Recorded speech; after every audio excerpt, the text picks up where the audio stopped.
एक नक्की की महाराष्ट्र हिताचं काय असेल ते बोलतील, चालू घडामोडींवर बोलतील, पण तो काय बोलतील हे निश्चित कोणीच सांगू शकत नाही. तुम्ही मगासपासून सर्वांना विचारलं असेल, कोणाला काही आयडियाच नसेल. परंतु निश्चित सध्याचं जे राजकारण चालू आहे, सध्याचं जे गटातटाचं बोला किंवा पक्षांचं बोला, जे घाणेरडं राजकारण चालू आहे त्याच्यावर निश्चित चांगल्या प्रकारे भाष्य करतील. महाराष्ट्रातल्या जनतेला समजावून सांगतील की ही परिस्थिती आली, आता हिला पुढे कसं सामोरं जायचं आहे, आपल्याला महाराष्ट्राला पुढे न्यायचं असेल तर काय करावं लागणार आहे याचं नक्कीच मार्गदर्शन करतील. आणि त्याच अपेक्षेने आम्ही पण तुम्ही काल परवा म्हणाला होतात की जरी आम्हाला आता साहेबांनी आदेश दिला तरी आम्ही लोकसभा निवडणुकीची स्वबळावरती तयारी करू. हो, आम्ही बघा, आम्ही महाराष्ट्र सैनिक आहोत, सैनिकांनी नेहमी तयार असायला पाहिजे. त्या अनुषंगाने आजही आदेश दिले, आम्ही तयार आहोत. परंतु तुम्ही लोकसभा मतदारसंघामधली घुसमट म्हणता येणार का? ज्या पद्धतीनं राज ठाकरे हे अमित शहाना भेटून आले आणि जर आज निर्णय झाला जर भाजपसोबत जाण्याचा, तर मग पुढे तुमचं मतदारसंघामध्ये अस्तित्व कसं असणार? कारण की भाजप तुमच्या मतदारसंघामध्ये शिंदेच्या शिवसेनेला मदत करत आहे. पहिली गोष्ट, जर तर त्या गोष्टी आहेत त्यांच्याबद्दल काय बोलण्यात अर्थ नाही आहे. राहिला प्रश्न आमच्या मतदारसंघात अस्तित्वाचा, तर ज्यावेळेस त्याची गरज पडेल आम्ही आमचं अस्तित्व नक्की दाखवून देऊ.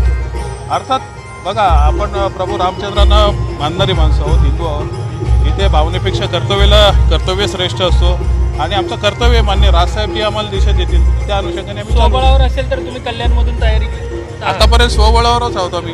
पण आता असेल तरी कल्याणमधून हे साहेब सांगतील त्याला हे तयार आहोत. साहेबांच्या या सगळ्या भूमिकेवरती पण प्रश्नचिन्ह जे आहेत ते निर्माण केले जातात. 2019ला जे राज ठाकरे काँग्रेस आणि राष्ट्रवादीच्या सोबत होते, लावरे तो व्हिडिओ बोलत होते, आणि आता तेच राज ठाकरे केंद्रीय गृहमंत्री अमित शहांना भेटतात आणि त्यानंतर आपली भूमिका जी आहे ती लोकांसमोर जाहीर करतात. कोण बोलतंय? कोणाला बोलायचा अधिकार आहे का या बाबतीत? प्रत्येकजण आपापल्या सोयीचं राजकारण करतोय आणि आमच्या राजसाहेबांनी भूमिका घेतली तर त्यांच्याबद्दल बोलणार त्यांना काही अधिकार आहे का? पहिली गोष्ट.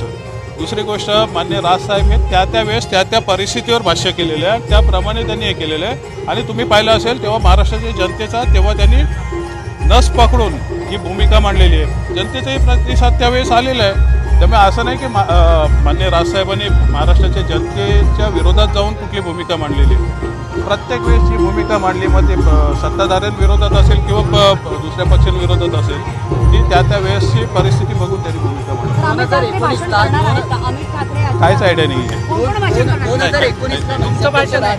नाही, अजून काहीच आयडिया नाही. 2019ला मनसेअध्यक्ष राज ठाकरे याच व्यासपीठावर म्हटले होते की देशाचा पंतप्रधान अत्यंत खोटारडा आहे आणि आता पुन्हा एकदा भाजपची जवळी, हे कसं पाहताय? नाही, जवळ केली आपण ठरवू शकत नाही आहे आणि परिस्थिती बदलतच असते ना. तुम्ही 2019चा बोलताय, 2014ला मान्य राजसाहेबांनी सुद्धा केलीच होती ना. परिस्थिती होती त्यावेळेस. त्यामुळे जे काय भाष्य करतात ती परिस्थिती निरूप करतात, परंतु त्याचा विपर्यास केला जातो प्रत्येक वेळेस. कारण या सर्वांना मान्य राजसाहेबांची भीती आहे. पक्षवाढीसाठी हे पॉलिटिकल ऍडजस्टमेंट म्हणायचं का? नाही, आम्ही का आमचा पक्ष वाढवायचा नाही का? या जवळीकतेमध्ये फायदा बघताय का तुम्ही? नाही, प्रश्न फायदा तोटाचा नाही आहे. इथे महाराष्ट्र हित कशात आहे? आज मान्य राजसाहेब समजा कोणासोबत जात असेल किंवा कोणाची ऑफर असेल, मला माहीत नाही काय होणार आहे. गेले तर साहेबांसारखेच वागणार आहेत, त्यांच्यासारखे वागणार नाहीत, या मला विश्वास आहे.